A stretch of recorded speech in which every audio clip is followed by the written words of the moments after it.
Make a point and then you can take it. Give me 30 seconds. Please give me 30 seconds. I request you on behalf of my audience, give me 30 seconds. Give me 30 seconds. I grew up all over India. As a child, we moved through all parts of the country. I will never put anyone's nationalism to the test. I will never put any Indian Hindu or Muslims or anyone's nationalism to the test like that. But I would say that if there is one day today where we must accept that what has happened, Sushant, and I want to put this to Sushant Sareen, why has this happened outside that mosque in Srinagar? It is because there is a venomous snake called Mirwais Omar Farooq who uses religion, mixes it up with an anti-India, pro-Pakistan rhetoric, whips people up to a frenzy so that when they come out, and it is proven by the fact that in this, when they come out, they have hatred towards India and anything that symbolizes India. I am telling you, Sushant, if you and I were to be wearing an Indian army uniform or an Indian police uniform or anything which showed anything of the state, you and I would get lynched as well. And doesn't the fact that this mob was shouting Lashkar-e-Toiba, Zindabad, Zakir Musa, Zindabad slogans while lynching our Braveheart, DSP Pandit established the fact that these mobs who attacked our security personnel, murderers and terrorists are not misguided youth. They have been whipped up. Mirwais has used religion and an anti-India sentiment, put it together in a dangerous cocktail to make money. If we are quiet about it, we are cheating our nation today. Let us speak the truth, Sushant. Sushant, don't hold yourself back today. They are radicalized youth. Sushant, they are no more misguided. Let me come in with it is a no more misguided. They are radicalized. This cocktail. Who are the people who are radicalized? Like Mirwais, like Gilani. Sushant Sareen. How can anybody talk like this? Go on. Okay, so Arnab, see, here is the point. The cocktail of religion and politics is not new in Kashmir. It has been there for a fair bit of time. Now, I agree with somewhat with what Sambit Patra is saying about the radicalization, and that's a trend that people like us have been talking about for the last 3 or 4 years.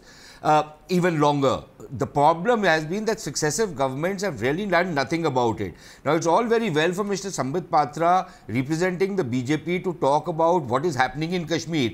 My question to him as a citizen of India is, what does his party, which is part of the government, and the government of India, which is represented by his party, propose to do about it? He should tell me what the problem is. I want to know the solution from him, and I'm afraid the solution is not coming out. Number one.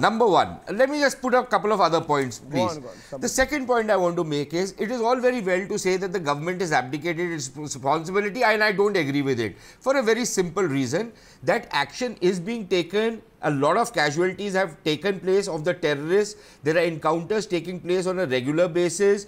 People are being picked up. All sorts of things are happening. Yes, does the government need to get its act together? Certainly. But I don't see what governor's rule, how governor's rule is really going to change something. Because ultimately you will again have to go back to a political government. Now, what kind of a political government do you want? My point of contention is that if the BJP, with all its nationalism and everything, is part of the J&K government and is still not able to change the way things are working in Jammu and Kashmir, then what are they doing in government in Jammu and Kashmir? Why should they be there? And supposing you displace this government, which is an elected government, you bring in, who are you going to bring in? The Congress party or the NC? Haven't you seen all that is happening today has happened under the NC watch? The NC allowed things to drift in Jammu and Kashmir.